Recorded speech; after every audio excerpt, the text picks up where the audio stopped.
Welcome back once again. Buried beneath the sand near Luxor for more than 3,000 years, the city of Aten offers an extraordinary window into daily life during the reign of Pharaoh Amenhotep III.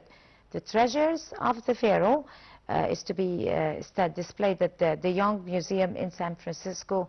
And we have with us live here in the studio for more details, of course, our guest, Mr. Medhat Nasif, Professor of Tourism Marketing, or an expert of tourism marketing. Good morning, Mr. Nasif. Good morning. You have a good day and a good Byron to you. Thank you very much. After this report, and we'll come back to you with Mr. Nasif, so stay with us.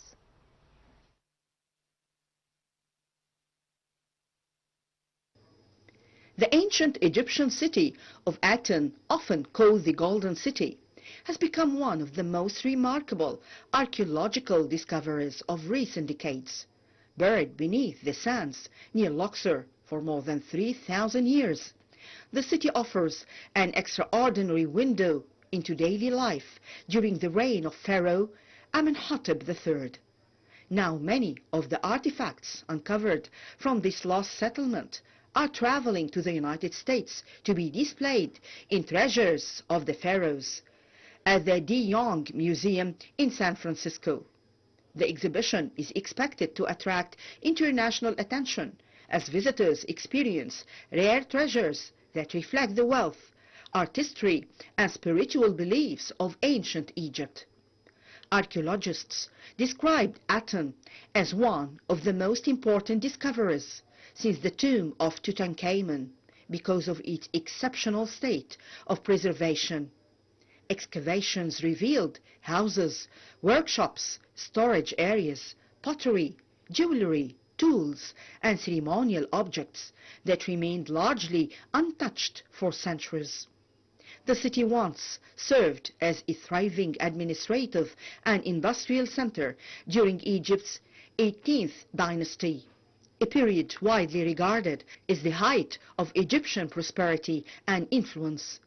These discoveries have helped historians better understand how ordinary people lived, worked, and worshipped during one of the greatest eras of ancient Egyptian civilization.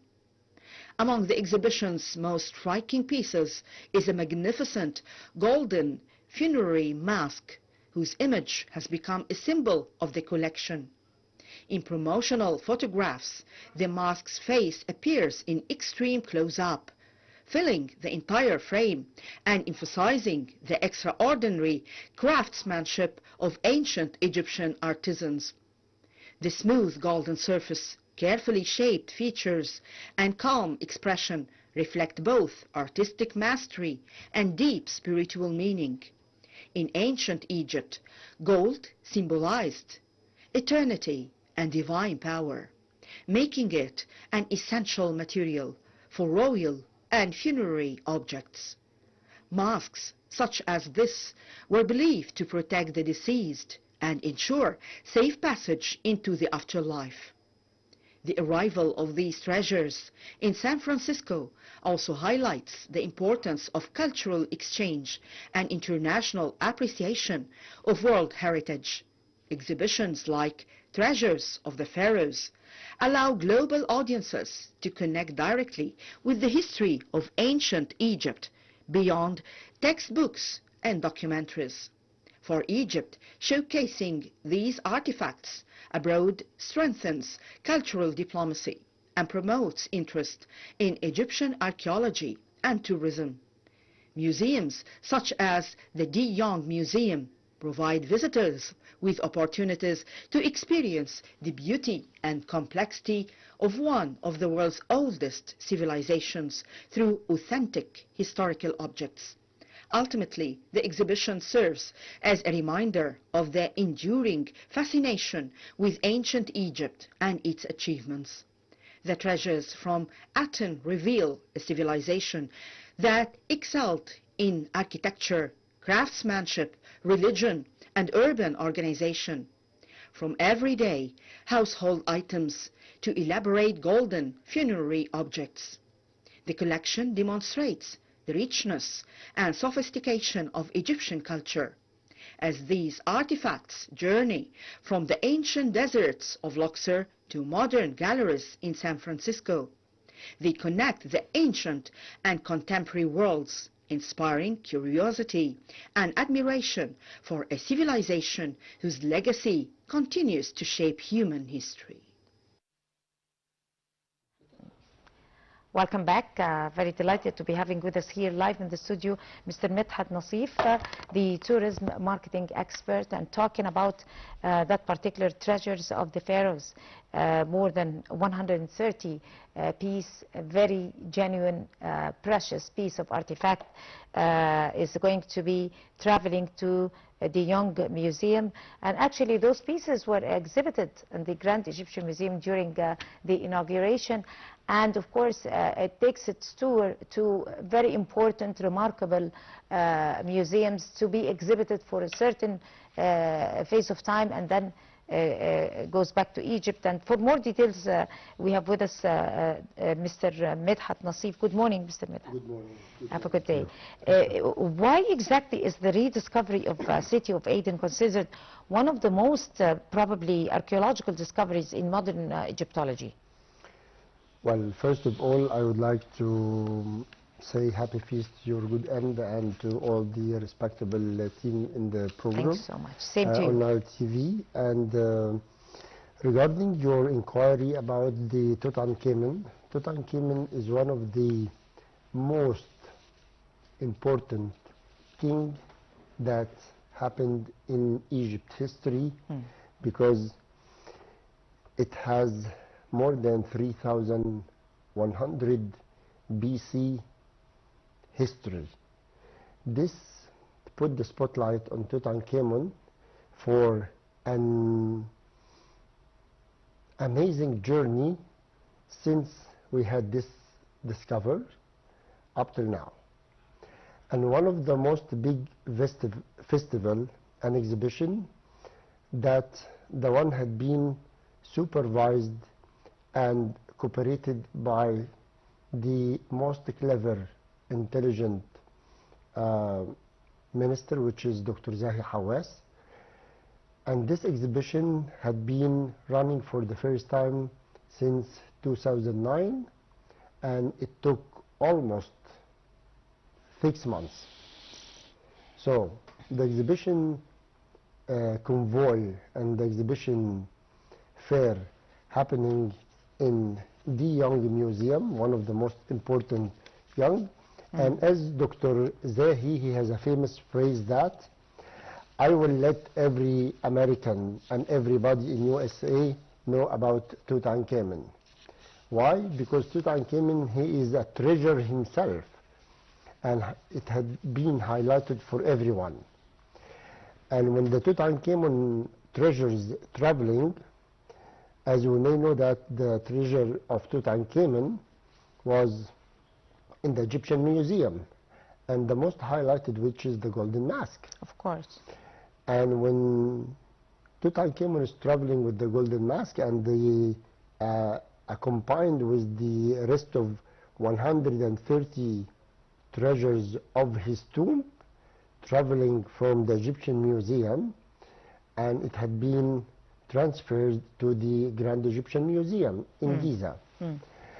And this will be another journey and another trip, traveling from the Egyptian Museum and supervised by a high supervision team of all texts, such as security, transportation, packing, marketing material, and also social media knowledge about this trip was every inch. And this trip, it is followed in details, minute by minute, until it will be delivered to the De Young famous museum in San Francisco, and it will be staying from 1st of August 2026 until the 31st of January 2027. This is the main core of the treasure of Tutankhamun trip. Right. So as we are speaking, beyond this excitement of those 130 pieces and the golden mask and all that, of course, how does those pieces that are accompanying the tomb of Tutankhamun provide the information about the administration, the urban planning, for example, the labor system, the daily life after Egypt's imperial peak, and all this? And does it reflect really? Thank you very much for this question. But I would advise every Egyptian that he take the energy and he take the initiative to go to the old Egyptian museum that located in Tahrir Square to see how is the replica tomb in shape. And you will see, and you will have an illusions and imagination about this, about the size of each piece. There are so many pieces are engaged, like necklaces, rings, potteries, and so on. And more above, I would like to engage this trip to travel to Luxor and crossing from the East Bank to the West Bank, where we have the Valley of the Kings. In the Valley of the King, there is a tomb, an amazing tomb with well-preserved color, which is Tutankhamun. And this will be an amazing experience in order to have a better understanding how this tomb and the inclusions of all the pieces inside the tomb, to have a background imagination how these pieces will be transferred and traveling from Egypt to USA. And definitely all the identities will be responsible for this journey. They are an expert and they are selected carefully to be able to have a job and to do an amazing job, because such a mission, there is no mistakes in this mission, and mistakes are not expected, and mistakes are not allowed to be happened. This means for any single pieces or a group of pieces are packed, there is no one single mistake that there is a cracks or there are broken pieces. This is impossible to be happening. That is not supposed to happen with any other piece, not only the important piece. Yes, but we always say... Are we talking about while being transferred or over there? Because there are, one of the biggest airline are responsible for this journey. It is American Airline. And they have a specific team, a specific private planes are equipped only for this mission. Not like any other cargo airplanes, no.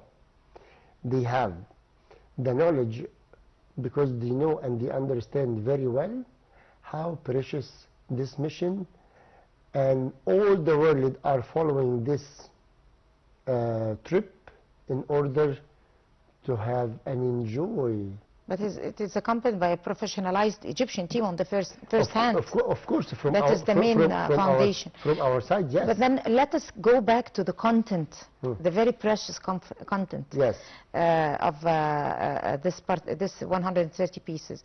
Those everyday objects that you talked about, and the golden mask that everybody have heard about, and all the other intricate details of the young Tutankhamun, how does that really reflect the ancient Egyptian society back then, and the character of that young king, and all that to Americans, probably people who are not really into the intricate details of the Egyptian history? Well, because we have heard a lot about those accessories and the daily objects of the king and all this.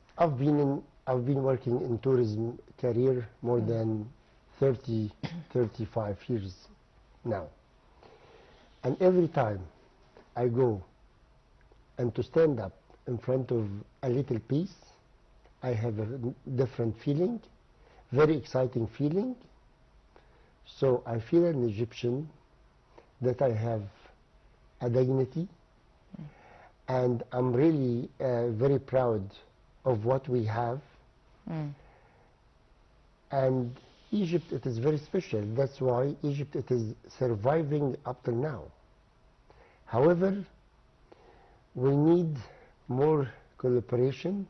We need more effort to polish ourselves, because we have started, but we need consistency in order to show everyone, and we have to use all the tools and the new tools smart enough to make this happen for Egypt and for us, because this is reward economically in different way. Of course. But then talk to us about the young king.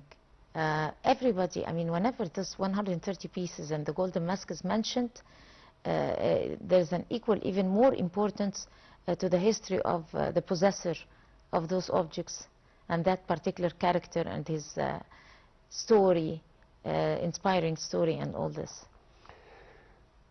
Because the Tutankhamun, he died young, and I have heard Dr. Zahi he's talked a lot about this. A few times about it in presence in one of the exhibition and panel discussion regarding Tutankhamun in particular. This is like a journey in a cave. This is unknown world for us. There is no so much details, and there is no so much information about the king himself, because he died young. And as far as I know, it had been kept like this in order to let everybody wonder about this king. So the curiosity of visiting a king and has no enough information, or like, he's not like Ramses II, he's not like Ramses I, he's not like so many other kings. They have so many details in their life, okay, and it's published to everyone in many different languages. But they kept it as a secret.